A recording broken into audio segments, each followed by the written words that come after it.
Welcome to Learn English Podcast every day. Your daily dose of fun, practical, and easy to understand English, anytime, anywhere. Whether you're on the bus, cooking dinner, or taking a break, we've got you covered.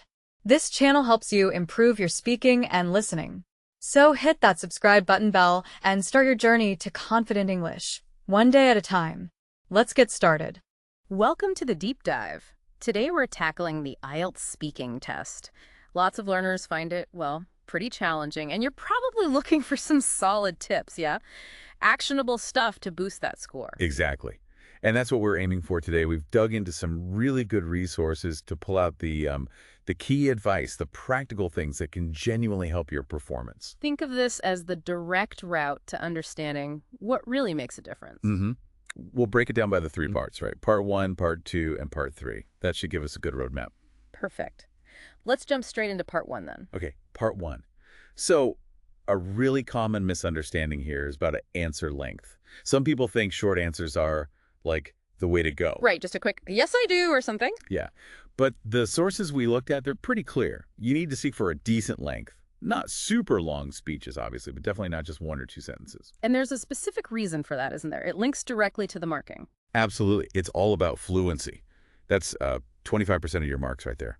A big chunk. Wow, okay. But if you only give these really short answers, you're not giving the examiner enough material, enough speech to actually judge how fluent you are. You're not really showing them what you can do. Exactly. They need to hear you speak, naturally for a bit to assess that ability to talk at length. That makes perfect sense. I think there was an example like, do you enjoy cooking? A weak answer is just yes, but a better one, something that shows more language. Yeah, something like, yes, I do. I mean, I wouldn't say I'm great at it, but I do enjoy trying when I get the chance. It's more conversational. It sounds much more natural, more chatty. That's the word they use, chatty and natural. It's meant to be an informal test, like a real conversation, even though it's, an exam. Okay. And thinking about the timing for Part 1, it's only about 4 or 5 minutes for maybe 12 questions. Yeah, pretty quick. So the answers won't be huge, but they definitely shouldn't be tiny either. So if you want that good fluency score, you need to push yourself a bit beyond just, say, 2 sentences. Definitely. Aim to give a bit more. Yeah. Develop the thought slightly. That's the key takeaway for Part 1, I think. Elaborate naturally. Got it. Okay, let's move on to Part 2. This is the one with the cue card, right? That's the one. You get a card, topic, few bullet points, prompts. And the crucial thing here is that those prompts, they're not the whole story. Not at all. They're guides, like signposts.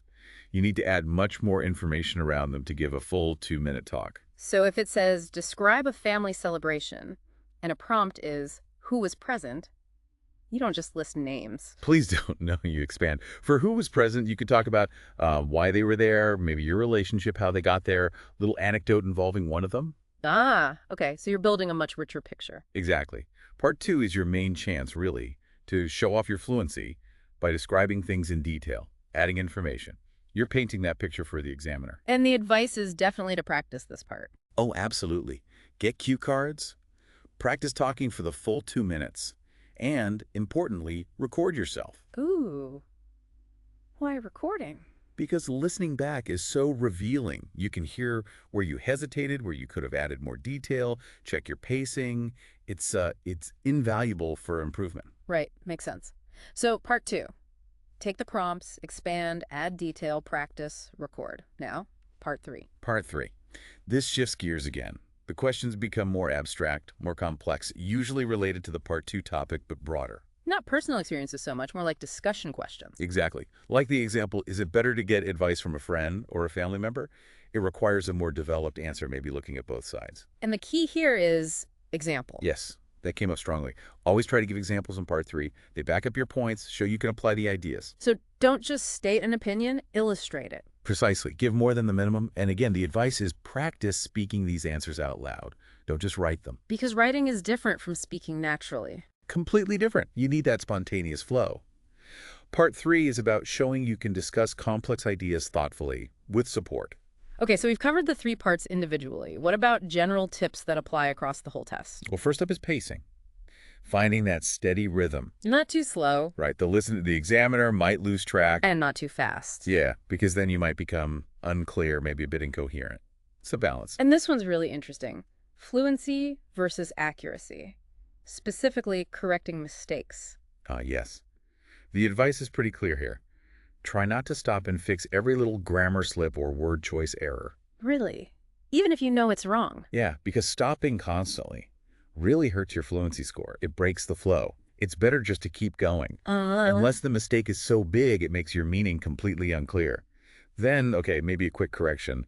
But for minor things, let him go. Focus on the flow. Which brings us to hesitations. The ums and s. You want to minimize those, along with like long silences, where you're stuck for words, or too much self-correction. Natural pauses to think. Totally fine.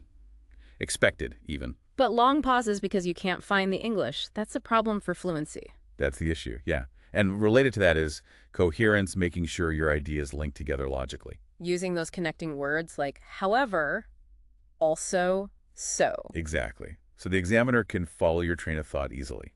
It needs to make sense. And it's good to remember what the examiner's actually doing, isn't it? Definitely. They're assessing your English, your fluency, vocab, grammar, pronunciation. They're not judging your opinions or whether they agree with you. So if they interrupt, it's probably just for timing. Usually, yeah. Yeah. Or maybe to push you to say a bit more on a point. Don't take it personally. And remember, all the parts count toward the final score. That's right. You can't ace one part and bomb another and expect a top score. Consistency matters. Another key bit of advice. Keep talking until the examiner cuts you off or asks the next question. Don't give short answers and just stop. Yeah, fill the space. And if you don't understand a question, Ask them to repeat it. It's totally okay. No penalty. absolutely. And finally, just try to be natural. It's meant to be informal, conversational. Relax as much as you can, I suppose. Try to, yeah. Okay, now, something we know you, the listener, might be thinking about is mind maps. How can you use keywords from, say, a mind map during the test? Our sources didn't explicitly mention mind maps, but we can definitely connect the dots here. Yeah, keywords are like little anchors, aren't they? They could be really useful. You see, a mind map works visually, connecting ideas maybe more like your brain does, not just in a straight line. So for part one, even for those simple questions, Well, having a few keywords related to common topics, hobbies, work, home, could just remind you of vocab, help you add that extra sentence or two instead of stopping short. Little nudges. okay. And part two. In part two, the prompts on the card are basically keywords already, but your own mind map that could have extra ideas, better vocabulary, maybe even tiny stories linked to each prompt. That could really help you fill the 2 minutes effectively. Right, giving you more to draw on. And part three with the more complex questions. Keywords there could be invaluable. If you've mapped out ideas around common themes like technology or education, those keywords can help structure your answer, remind you of arguments, examples, different angles. So they act as triggers for your thoughts. Exactly. But, and this is crucial, it's not about memorizing sentences linked to keywords. Please don't do that. It'll sound unnatural, right? Totally robotic. The keywords are springboards for natural, fluent speech, helping you access your ideas and vocabulary more easily under pressure. Think of them as starting blocks, not the whole race. Perfect analogy. Use them to enhance your natural speaking, not replace it. Okay, great. So let's wrap up this deep dive on the IELTS speaking test. Key takeaways. Speak at a decent length, always. Keep a steady pace. Prioritize fluency. Don't stop for every tiny error. Develop your ideas in part two. Go beyond just the prompts. Use lots of detail. And in part three, always back up your points with examples. Make them specific if you can. And generally, be clear, be organized, use those linking words. Practice is vital. Absolutely. Especially recording yourself. It really helps.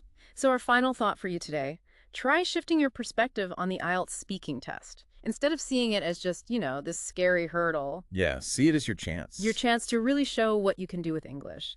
To have a conversation, demonstrate your skills, the ones you've worked so hard on. Go in with confidence, be ready to engage, use the strategies we talked about. You've got this. Absolutely. Best of luck.